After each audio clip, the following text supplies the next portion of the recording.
For 40 years, the Silver Bridge spanned the Ohio River, linking Point Pleasant, West Virginia, with Canaga, Ohio, linking those 2 points until 5:02 yesterday afternoon. The Silver Bridge, so called because of the aluminum paint covering it, was packed with rush hour traffic and holiday shoppers, all sitting and waiting on a red light. Then there was a loud cracking sound, and one of the towers began to violently twist. Within minutes, 3 spans collapsed into the 43-degree river. At least 57 automobiles and trucks were spilled into the icy waters of the Ohio. Eyewitnesses said the bridge seemed to shudder and then drop into the water. Some vehicles, those in the center of the span, fell 80 feet. The massive steel superstructure crashed down onto the automobiles. Passengers were trapped in the twisted wreckage. From the historic and haunted heartland of Omaha, Nebraska, my name is Brian Corey, and it is my pleasure to welcome you all, young and old, to this special episode of the world-famous Necronomicast. Tonight, I close out 2024 with a wonderful conversation with Tobias and Emily Wayland. You might have seen Tobias recently on the most recent season of Unsolved Mysteries on Netflix. Now together, Tobias and Emily, they were featured on season 4 of Unsolved Mysteries, the series premiere of Expedition X, and small town monster documentaries such as Terror in the Skies and On the Trail of the Lake Michigan Mothman for their work. And together, they continue their work in investigating a variety of seemingly impossible events. Tobias and Emily Wayland on this episode of Necronomicast. And now calling in on the Necronomicast Newsmaker Hotline, I'm so excited to have the husband and wife team of Tobias and Emily Wayland on the program. Welcome to Necronomicast. How are you guys doing? Great. Thanks for having us. I'm doing great as well. Fantastic. This is really exciting for me because I'm known, I guess primarily people that listen to the show know that I'm all about ghosts, and I talk about hauntings and poltergeists and paranormal activity of that sort. And I talk about true crime, and I talk about like Bigfoot. I have a lot of Bigfoot guests on, but I was looking through the vast archives of Necronomicast programming, and I don't think I had anybody like really specifically spend a lot of time on the mysteries of Mothman. So this is really groundbreaking for the listeners of this show and for myself as a host. I'm excited for you guys to be on the show. Well, that's great. I'm glad we could take part in it. Yeah. Fantastic. Very gracious. So I make no bones about it. Like Necronomicast for me is a way for me to meet interesting people and pick their brains and for myself, selfishly, to learn more about subjects and learn about like how people investigate things and like expand my knowledge. And if the listeners get anything out of it, then it's a bonus for all of us. So it's kind of a selfish pursuit in that regard. Like I'm trying to, meet interesting people and expand like how I think about things, and hopefully people find it interesting. So I have been following like you guys for a while. Like I see you guys on the different social medias and with your research, and I saw a presentation that you did at Anomicon online. And so you've got a vast background, like a lot of knowledge, a lot of years of research and everything. Like, what was it about all this strange phenomena that made you dedicate this much time and energy and passion towards these incredible mysteries of life? Well, for me, it would just be that I have always just been, attracted to it. Mm-hmm. I can't point out a case as a kid that, I feel like a lot of people have those stories where they grew up and they had an experience. And so they sort of followed that path. But for me, I was always curious. I'm a creative professional. I've always been an artist. So a lot of things that are obscure interest me. And for a long time, it was just a casual interest, really. Like I watched all those terrible ghost reenactments on Animal Channel. Oh, yeah. So I was always fascinated by the stories. And I would say I've always liked cryptids. But ghosts were kind of like my favorite thing because I've also, I think a lot of us deal with anxiety and fear over death and death of lost loved ones. And in my 20s, I did have something of an experience. I won't get into this story today just because this will make a long introduction otherwise. But you're fine. I'm intrigued. I'm intrigued. Please. The mic is yours. Basically, I had a visitation, I believe to be a visitation from my grandfather in 2012, and he had died the fall before. Oh, wow. And and for a while, I dismissed it as a dream. But I can recall the experience so vividly that, in the back of my mind, it was always like, well, what if it was? Because he appeared to me as like a detailed shadow of himself. And it was during a time in my life where I was struggling, and he was reassuring me and telling me I'd be okay. It's worth noting that you were actually awake for this episode as well. Yeah, that's kind of where when Tobias and I met, I was able to, tell him that story. And based on what I told him, which was I remembered leaning up out of bed, seeing him, not being scared, because I'm a very jumpy person. Mm-hmm. Even now, I'm extremely jumpy, and I was not in that moment. But after my grandpa spoke and said, "You'll be okay, honey," I just kind of went back to bed. I didn't really see how he came and went. But when I described it to Tobias, he was just like, there's something to that. And so I became more interested, and I learned from Tobias, and my mind's been expanded ever since. So now, were you particularly close with your grandfather? Yes, that one. Yes, I was. Oh, wow. And so you had this visitation. And you said it was, forgive me, I don't want to put words in your mouth, but was it particularly comforting? You said you were going through some turmoil, and grandpa was there just kind of reassuring you that things were going to be okay? Mm-hmm. Wow. Yep.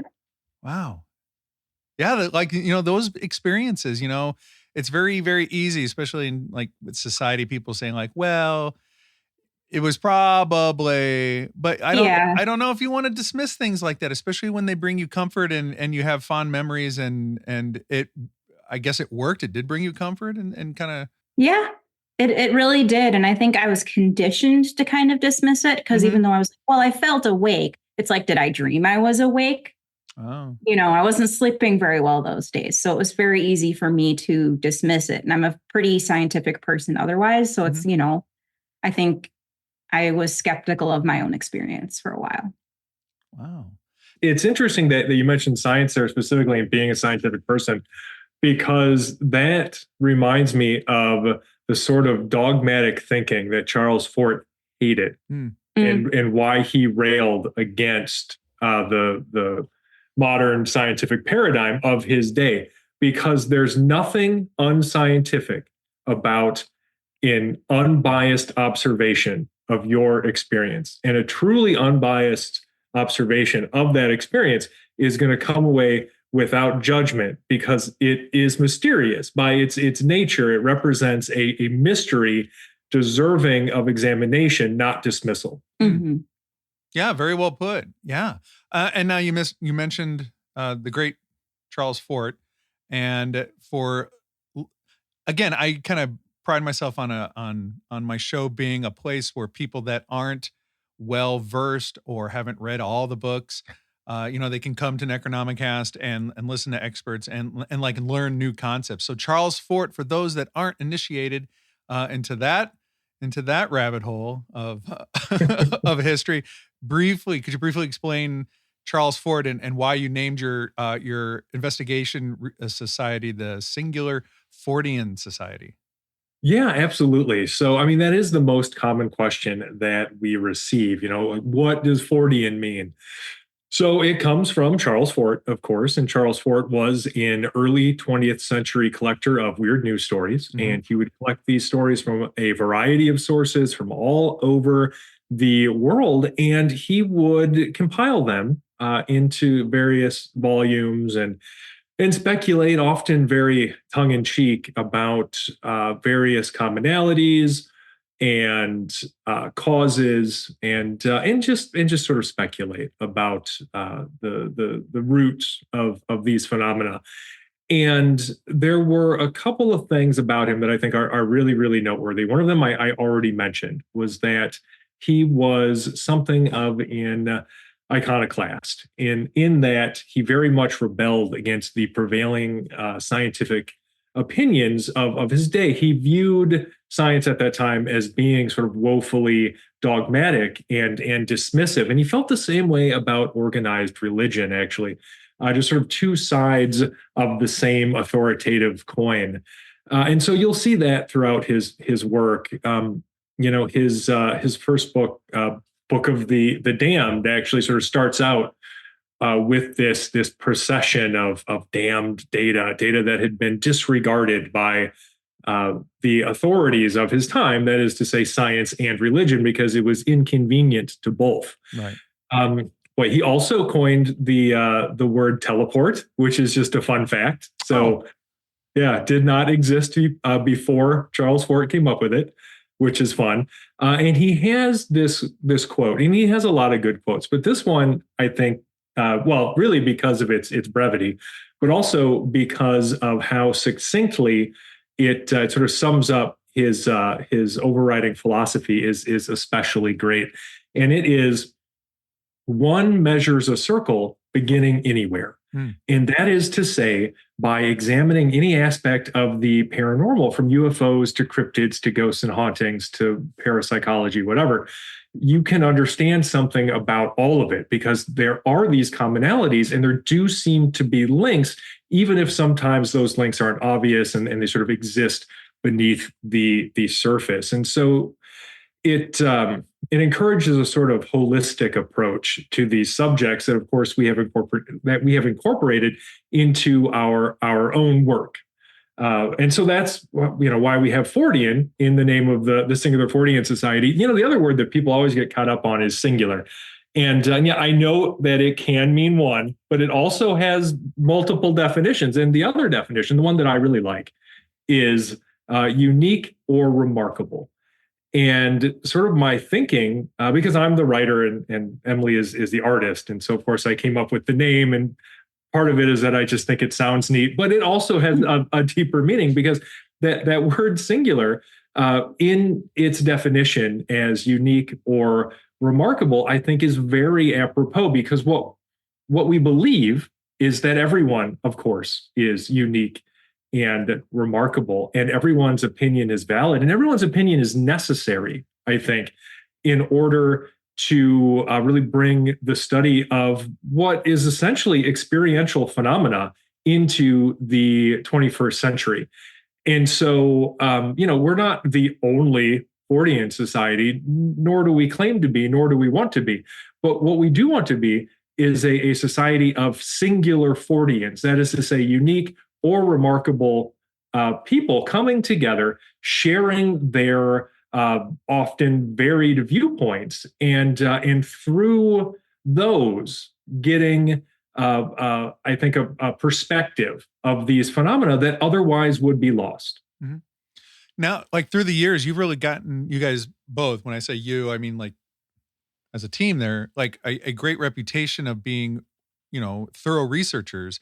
Has your investigative or research, I'm not trying to get trade secrets from you guys, but like has your approach and the way that you go about your research and detailing information and really thinking about things, has that like evolved and changed over time? Have you looked back on past methods and like, I like the way we do it now, like your evolution? I'm always like when people have revelations about information and new things, reveal themselves to them, like how does that go back and change like how you used to research and do things? Like the gathering information is very interesting to me, the different perspectives and how different people do it. Yeah, for sure. I think, I should say, I hope that as people, our goal is to always be evolving, to be bettering ourselves. And so, of course, I know for me, I'm always trying to look at how other people research in order to, sort of find best practices that I can incorporate into my own work. I don't think a lot has changed fundamentally in the past several years since we started doing this. Because for me, again, I had a particular outlook that, and a particular philosophy really that I had incorporated into my own research, and that hasn't changed much.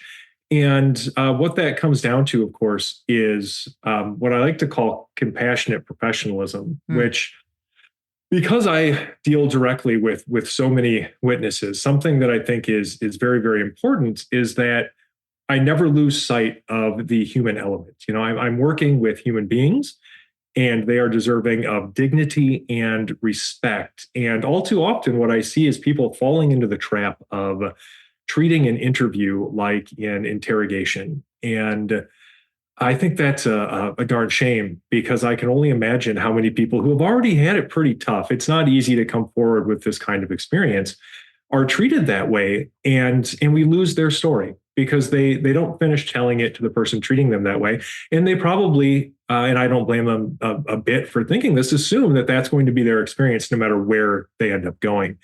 And so they just never talk about it. But if you can treat people like a human being and be open-minded and compassionate, even if you have a prosaic explanation that is likely for their experience, that shouldn't change how you treat them. It's not, there should be no gotcha journalism in the paranormal, you know?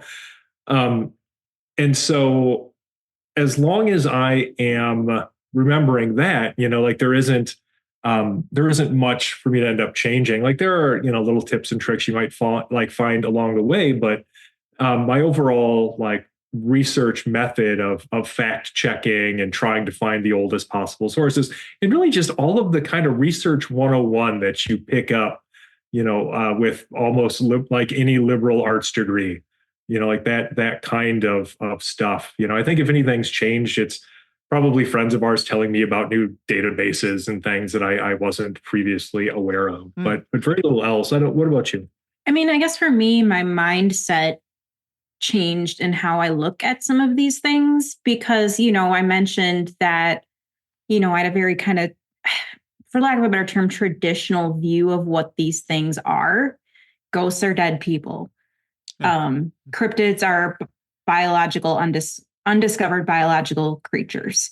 Like, I didn't think there was any other realm of possibility for either one, but now I think there are more explanations for ghosts and what they could be. I think that's true for cryptids as well.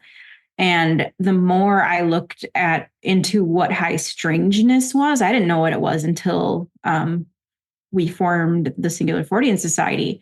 The more high strangeness makes sense, which I know sounds strange, but you think about like Bigfoot coming out of portals. And to me now that makes more sense, because Bigfoot we have very little evidence of them as an undiscovered biological primate. It makes sense that there's other possibilities. So I think it's absolutely a great way to look at things and try to figure it out. Boy, that is so true. It wasn't, you know, honestly, it wasn't like that long ago that my concept or I don't want to say beliefs, my concept or my thinking about how these things are all connected or could be all connected really started getting, you know, wider and wider. And you know, I started reading things about, oh my gosh, like Timothy Renner and Joshua Cutchin's kind of great books and the things that they write about. I was like, wow, that's crazy. Like that, I never even considered it that way. You know, like the incorporation of like seeing lights, orbs. Well, orbs in a house are ghosts. And you've heard the spiel, you know, like orbs in a house are ghosts. Orbs in the forest could be forest creatures or fairies or Bigfoot or cryptids coming out of the sky. There are visitors from another world. You know, it's like, wow. Like, you know, like seeing all these great connections and everything really, it doesn't shut down like Bigfoot being, it might be something living in the woods, but how incredible it could be to think about it like as even a bigger, expanded, more wonderful mystery that more people can experience in different ways, and you can gather this information. That reminds me, like I was going through all your books and everything. Now I'm finishing up I'm finishing up Lake Michigan Mothman, but I see that you have a book, Strange Tales of the Impossible, where you're talking about commonalities that connect all these different kinds of phenomena. So you've got books that you've researched and written that are available on Amazon and at your website, the singular Fortean.com. Yeah, it's incredible. Like I said, I wasn't blowing smoke. I was like I appreciate the fact that you're doing like real good, honest research.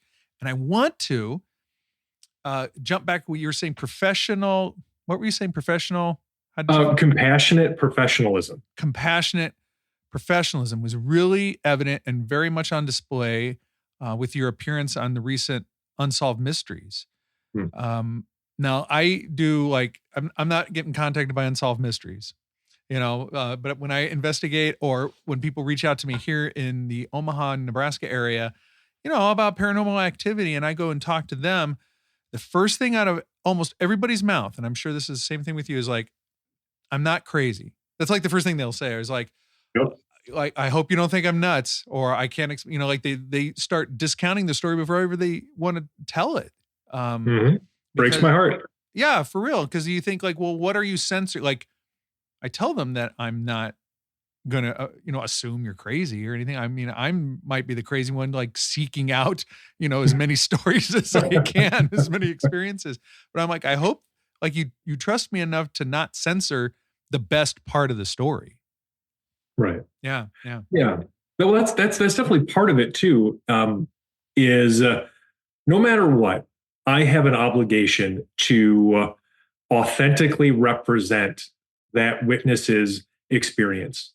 Again, even if the result of that investigation is some kind of prosaic explanation, that shouldn't be some humiliating factor, like that shouldn't be an embarrassment for that witness. They didn't do anything wrong.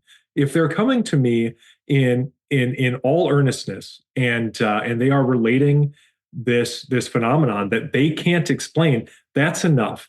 That's enough for me to want to take them seriously. And regardless of whether or not it ends up likely being paranormal, they shouldn't have to worry about their reputation. Anybody can misidentify something. Anybody can make a mistake. We all have biases, like these are just human qualities. Like these aren't failings. These are things we all have to deal with. And the idea that on top of all of that, just trying to relate the experience in the first place often leads to ridicule, usually from loved ones, because that's to whom people go first. They have this impossible experience, and being social creatures, of course, we want to talk about it. There's a cathartic release. There is a reassurance in another member of our species listening and taking us seriously, like that's important.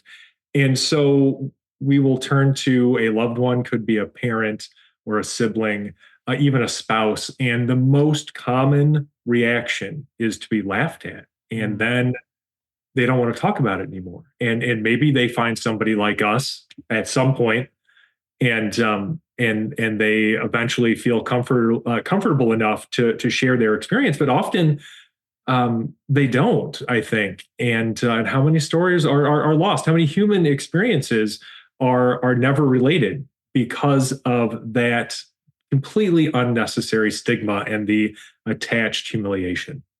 Yeah, and that's why I wanted to ask you a little bit earlier about like your investigative techniques or your research methods. Not like, again, not to reveal trade secrets or how you go about things, and time tested and true methods that you employ. But a lot of times when people call themselves a paranormal investigator, they kind of get the mindset a little bit of having like a police procedural kind of sense of investigation. Like, I'm going to look for evidence that you might be BSing me, you might be bullshitting me. So it almost becomes like a, like a cop investigating a crime, rather than somebody, asking somebody to share their profound experience that's happened to them. Those are two different ways to look at it, at an investigation. Right. And that was really apparent on this new episode of Unsolved Mysteries that's airing that people can watch on Netflix. When you're talking to a gentleman, Jonathan Lane, Mothman witness, and their story, because it was very clear that Jonathan was pretty shaken up by it. It was very frightening to Jonathan, and I know that Jonathan reached out to you. You guys investigate how you do. You research, talk to them. Probably a little bit of comfort of them too when they're super scared, when something frightens them in the middle of the night in the dark. And then I'm sure that like you have some sort of like professional courtesy of a relationship after the fact, like, follow up, it's not just like a one and done kind of thing. It's like, I think those methods that you seem to employ that are shown on the show are very beneficial to the entire like paranormal investigative community. Well, thank you very much. I can just say too, I don't believe in trade secrets. I believe in best practices, and so I don't mind talking at all about exactly how we go about things. For me personally, I do think it is important to establish a rapport and ideally a relationship with a witness, but on their terms, to their level of comfort. Some people really just want to tell you their story, answer any questions, and then be done with it. Some people like Jonathan will stay in touch, because these are very impactful experiences for people to have, often life-changing, regardless of what you think the source of the phenomenon is. Anything from interdimensional interlopers to mass hallucinations, it doesn't change the fact that these experiences are very, very powerful. And again, I think that's why we have to be respectful in how we approach these subjects. And you're absolutely right when it comes to the police procedural approach, which is what I was touching on when I mentioned, not turning interviews into interrogations. I think that's the absolute wrong approach, unless the end goal is that nobody ever talks to you, in which case have at it, right? Like that's what you will eventually end up with. Because look, I am not a credulous person. I'm not. I consider myself an open-minded skeptic, and I can verify the details of someone's story without treating them badly. I don't need to make them uncomfortable to investigate their claim, and frankly, neither does anybody else. And if that's how you're doing it, then you're doing it wrong. I don't say that about a lot of things, but this is a hill that I'm willing to die on. That is the wrong way to treat people, is the wrong way to go about investigating these phenomena. Yeah, I love that. Great answer.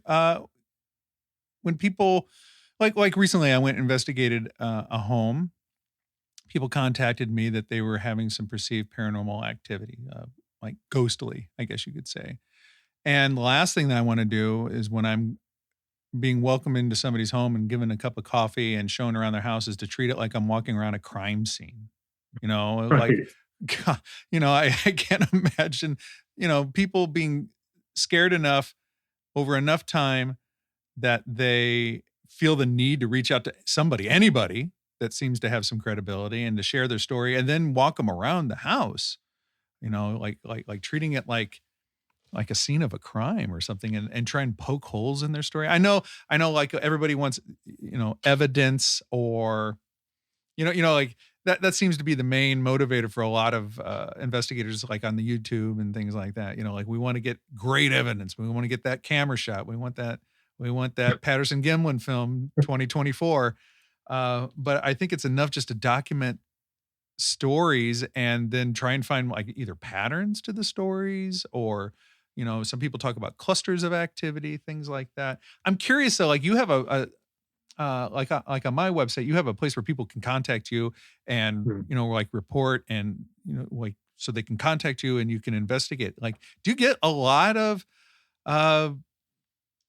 stories coming in that like in a year, I mean, are you pretty full? Is there a waiting list? Like how do you determine like what to investigate, what to spend time on? Because otherwise, it could take up, more hours than there are in a day.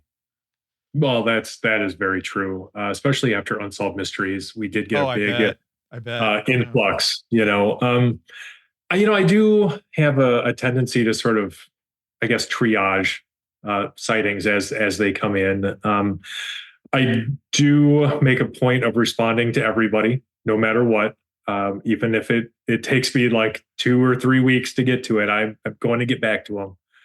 And then from there, I think what it comes down to is really the willingness of the witness to cooperate, how much they want their story investigated.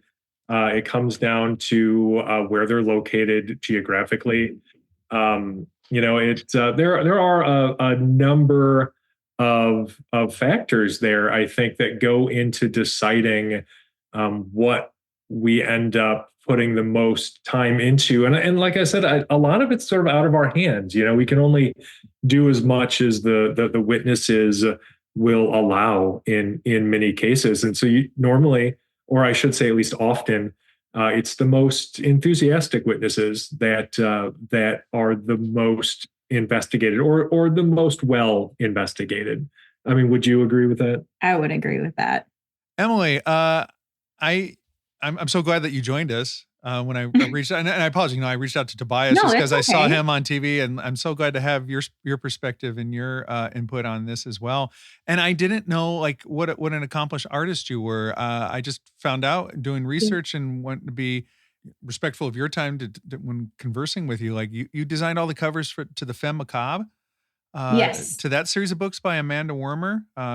How do you incorporate, or what are your thoughts when you're incorporating like art into all this? Because it's very easy to make like a paranormal skulls and bats and tombstones. You know what I mean? That's kind of like the easy default. But to make like such clever, thoughtful, artistic, and I guess interpretations of artists or of authors' words, to put a cover on a book, you know what I mean? Like. What are your thoughts behind that? Like when you're creating art? I guess it definitely like varies on what we're talking about. Mm-hmm. With the Lake Michigan Mothman cover in particular, I wanted to kind of illustrate the idea of how widespread the phenomena actually was. And I think that representation is kind of twofold on the cover, because obviously we learned that the phenomena, it goes beyond the Lake Michigan area. It goes beyond Chicago. It goes beyond West Virginia. It goes back to the lakes being so large and such a big area that I wanted it to be representative of the scope of how big this actually is and how it never actually stopped. And I kind of went with like the cloud figure on the cover to also illustrate that and make it vague enough, because I think a lot of the representations we see of Mothman in media are not actually accurate with what the witnesses describe. Like the statue in West Virginia, no, nothing like it. Funny story about that statue. It's actually based on a painting from one of my favorite all-time fantasy painters, Frank Frazetta. Which is why it looks all weird, but also why I have to love it, because I also love the work of Frank Frazetta. So, sorry. No, you're fine. I actually didn't know that. I'm surprised I didn't know that until before. But so like, I kind of try to like stick to what the witnesses talk about, but like especially for a cover where you're talking about the big picture, I really tried to make it extra mysterious and evocative and representative of how big this story actually is, and how the sightings even vary in description. You have some that look more like Bigfoot with wings. You have some that somebody describes more like a draconic figure, or even just the vague descriptions that you have in most cases where they talk about like the red eyes and the bat-like figure. And sometimes they don't even make out much detail. So that is kind of how I went about that one. That's a great cover. Not to interrupt, but I'm looking at it again right now, and I'm just like, man, yeah, the lake features prominently. It's more than half the cover of the book. A tiny lighthouse, and then the rest of it is just the ominous cloud with almost like the eyes remind me of like the sun during an eclipse. You know, just kind of peeking out through the clouds to make those red eyes. Yeah, it's a great cover. Yeah, for sure. Thank you. Yeah, it probably still to this day is probably my favorite one I've done. People love it. Every response has been very positive. Yeah, it's striking for sure. And for the feminine macabre, the approach is pretty fun because it kind of ended up being, so like in the first one, I went with like a feminine, like a skull because of, macabre. But then I added like flower elements. I think she's holding a glass of rosé wine for like to add the femininity. But as the series continued, it kind of turned into, Amanda, pick a color. Oh. So I kind of shape the covers around, like she picked yellow last time. So I take I always have some kind of representation of bones in the cover. Yeah. And then I work in other elements of things that have to do with that cover. Most are natural objects that, or like crystals, kind of things like that. But I want them to, they are always collages because there are so many women and non-binary folks represented in those books that they need to be like the collage literally represents all these things coming together in one unit. Yeah. My background is as a musician. And I remember like writing songs or creating music and then recording it. And like when it came time to put out something and have an album cover, that was hard for somebody that was not visually talented, more, sonically talented, I guess you could say, or musically talented, I knew what I wanted to sound like, but then like the visual depiction of like how you want to market it or put it out, the representation of the music visually, that was really hard for me to kind of settle on things like that. So I have real respect. I didn't know if you got a chance like to read some of the submissions to those the macabre books before you kind of craft your art, but you just pick a color. Yep. That's literally how it works. And it ends up working. So I think that's how it's going to keep going. They all look great. Yeah. Just doing what you're doing. Yeah, that's great. And so, Tobias, you're more of the researcher of the pair, like doing the research and investigation. I like to tell people that if it wasn't for Emily, I would probably just be another crazy person ranting in green text on a black background somewhere in the darkest part of the internet. I feel like you'd have better taste than that. I mean, I don't know. Have you met me? But print on black background, I don't know, like the old geosites. Say that. So yes, exactly. Like the old GeoCities websites hasn't been updated since like 2002.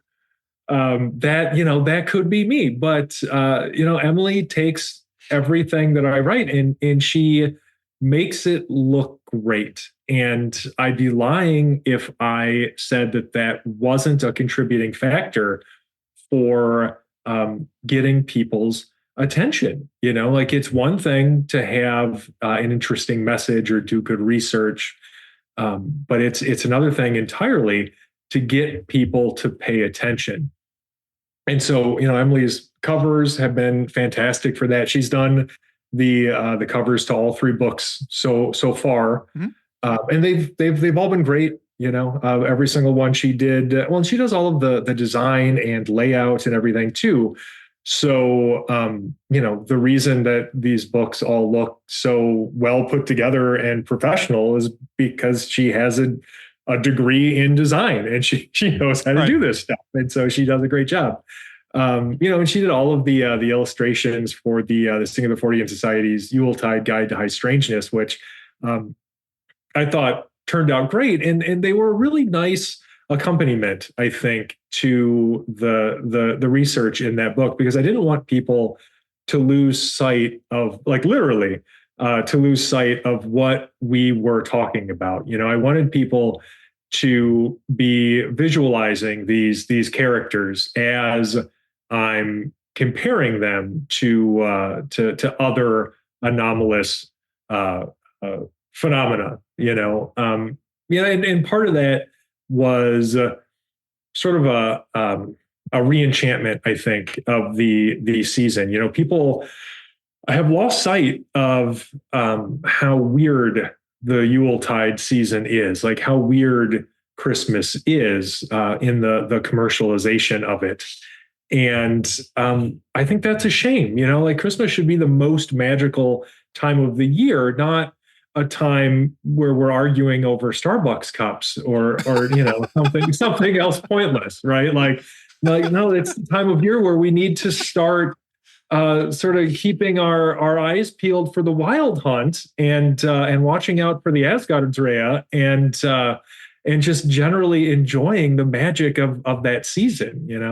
I'm so glad that you're bringing all this up. Like, full disclosure, listeners, I'm going to, pull back the curtain of the podcast world here, but we're recording this in mid-September, and you're probably hearing this in December because I wanted it to kind of coincide with the Silver Bridge anniversary of the terrible collapse, and we're talking about Mothman.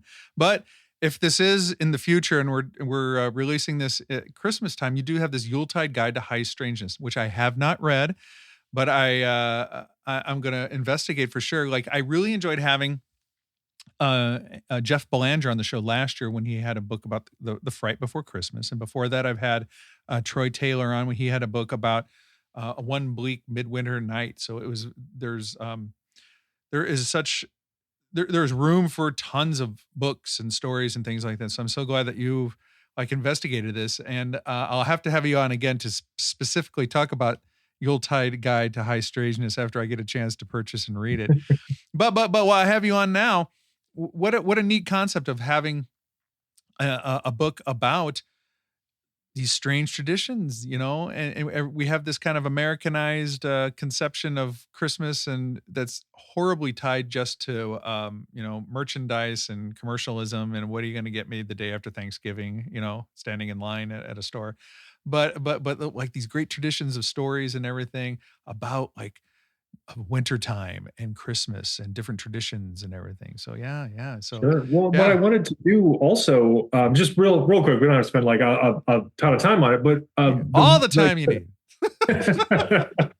the entire point of the book, because I hadn't seen anybody else do this yet. So like the last thing I ever want to do when I'm writing a book is just write like the millionth copy of the same book that's been published 100 times. I understand.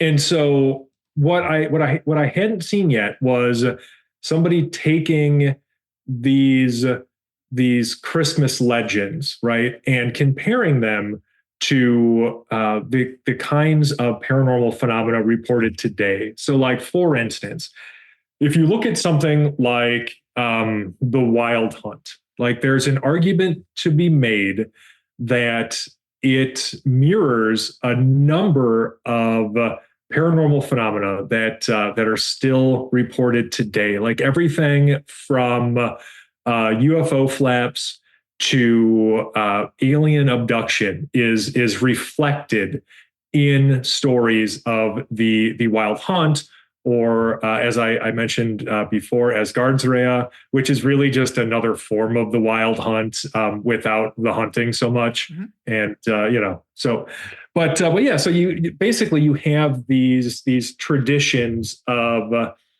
mobile phenomena that come about this time of year and accost people either in their homes or while they're out traveling. Some of the things that can be said or that are said sometimes to result from encountering the wild hunt will include things like missing time, strange disappearances, all of this stuff where, you don't have to squint too much to see it reflected in the modern day lore around things like UFOs, alien abduction, that kind of stuff. And of course, I don't think I even have to mention all of the commonalities between like fairy lore and every other kind of paranormal phenomena that exists. So there are all of these weird connections there that I wanted to explore. And I'm not one of those people who's like, oh, well, everybody 500 years ago was a giant idiot. And they were just mistaking extraterrestrial spacecraft from another planet for, gods and fairies because we're all super smart and they're all very dumb. Look, we're just as dumb now as everybody was back then. Like nothing has changed in that regard. No, what I think is interesting is that the continuation of these legends as viewed through whatever cultural lens, they're being viewed through at that time, points to a larger reality, a sort of hidden universe, right? Like of phenomena. And it's been with us forever, and it doesn't seem to be going anywhere. And whether or not we call it the wild hunt or UFO flaps makes no difference. Like the fact is something is going on, and we keep telling stories about it. And so that was kind of the whole point. But like behind that book. I have to ask you though, what is sheep squatch? Sheep squatch, a mystery, my friend. That's what sheep squatch is. Nobody knows. No, that was something that kind of arose out of I want to say it was the 1990s. So a few decades ago, stories began to circulate about this white horned cryptid in West Virginia, very near the original Mothman sightings, or I should say very near the TNT area, of course, because the OG Mothman sightings took place all along the Ohio River Valley, which never gets enough credit. People always remember Point Pleasant. They never remember anything else associated with Mothman. Anyway, so these stories started circulating of this white humanoid kind of horned cryptid in these areas, and it was just coined the sheep squatch for lack of a better term, I think. And I'm certain it was somewhat tongue in cheek as well, but it's appropriate enough. Like if you see like artists' renditions of this thing, because it kind of is usually drawn in such a way, for it to have like these ram's horns and kind of like a muzzle more than a primate structured face or anything. So, but I mean, fundamentally what it is a really good story. I don't know. There have been people that have gone on the record who have talked about it. And so I wouldn't quite place it in the same category as say like Goat Man, where Goat Man kind of really firmly lies in that urban legend territory. Right. I think there are enough eyewitnesses for sheep squatch to be really interesting from sort of a practical perspective. If it's important to you, the objective reality of these things, right? So yeah, there could be something to it, but it's certainly not on the level of say a Bigfoot or something like that, where it's ubiquitous. People are seeing Bigfoot in every single state in the continental U.S. Including Nebraska. If you guys ever make your way through Nebraska, you'll have to go to the Nebraska Bigfoot Museum, which is located in Hastings.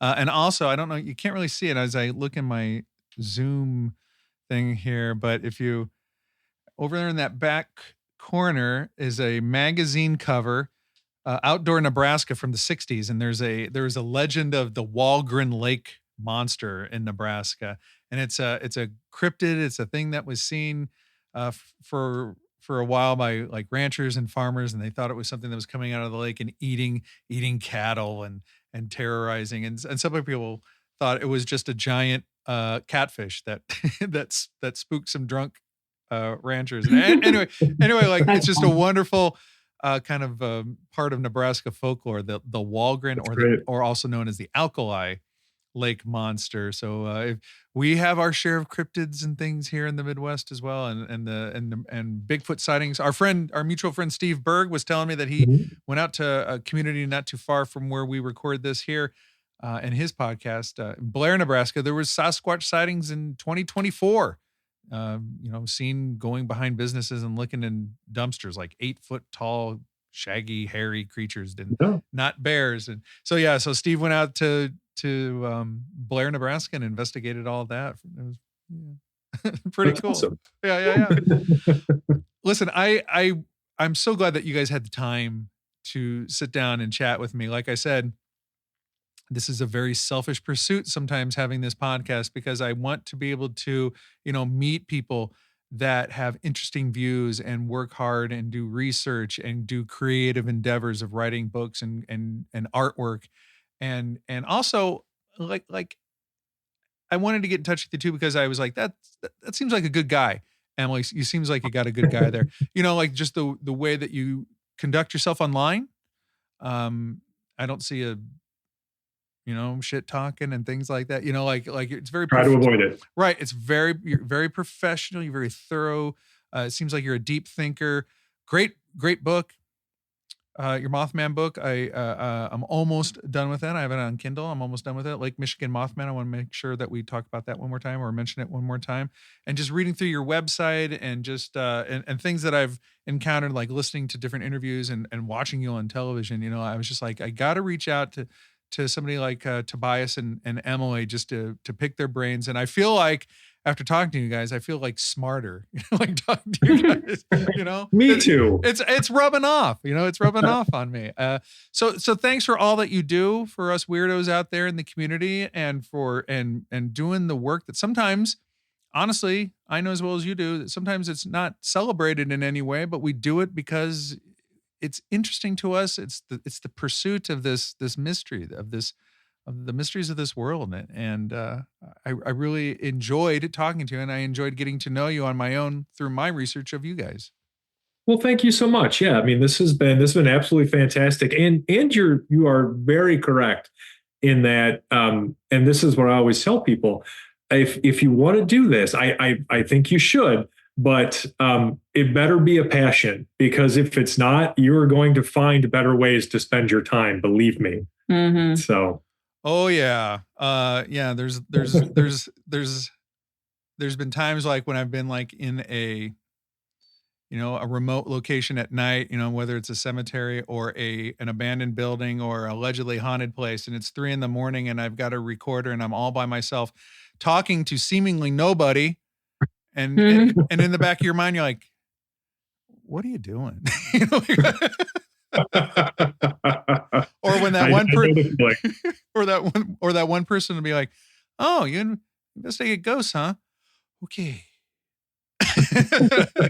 So anyway, but thanks for all you do, and thanks for being such good representatives in the community. It's great to have you on my program. I'm real proud of this conversation, and my very best to you guys. And please consider being on once again. I'd like to. I'm going to grab a copy of Yuletide Guide to High Strangeness, and I might as well pick up a copy of Strange Tales of the Impossible as well, and explore more of these mysteries and shoot the breeze with you guys for sure. I really enjoyed it. Yeah. We'd be happy to be back. This was great. Yeah, we would be happy to be back anytime. Great. Well, everybody, you've had the pleasure of listening to this conversation that I've had with Tobias and Emily Wayland. You can visit them at singularfortean.com. There will be links on the show notes, and I can't recommend visiting the website, listening to other interviews with them, and the great Unsolved Mysteries episode. And also, like I said, I'm just about done with Lake Michigan Mothman. So I highly recommend that as well. Guys, thank you so much for being on the program. Thanks. Well, there we go, everybody. Episode 288 of Necronomicast, featuring Tobias and Emily Wayland. Super excited and super proud to welcome them on the show. Really thoughtful, intelligent, hardworking investigators out there. I really learned a lot talking to them, and I thank them for their time. And I would also like to thank, oh my gosh, everybody else that was on the show for 2024. I mean, going all the way back to the great Steve Berg, and my friends from Paranormal Bigfoot, Harry McLean, Josh Darren, the Blumbergs, Randy Travers, Dr. Jeff Meldrum, Quite Unusual Podcast, Chad Sexton, Andrew Vogt, Dustin Perry, Katie Page, Bryce Johnson, Lyle Blackburn, Shane Pittman, just everybody else, Richard Estep, Matt Murphy. I know I'm forgetting some. I could probably look it up and do a complete and thorough list, but that's, I'm just doing the best I can here in Omaha. Speaking of doing the best I can, so 2025 is going to start off on January 1st with Darcy Stanisforth, all about her adventures out there in California, the world according to Darcy, and then a million other things going on this year. I've already got all the shows booked and somewhat recorded all the way up through April. You're going to enjoy all of them. And let me tell you, I cannot wait for my Valentine's Day announcement, all about Historic Haunted Heartland, the live show continuing on here in Omaha in October. I want you to be a part of that as well. And news on my book, hopefully. No, I'm kidding. It's coming out. There's light at the end of that tunnel. So from all of us here at Necronomicast, to all of you out there in Necronomicast listening land, I wish you a very healthy and happy 2025. And I hope that you have a very good night, a good life. And I want you all to go and get some sleep.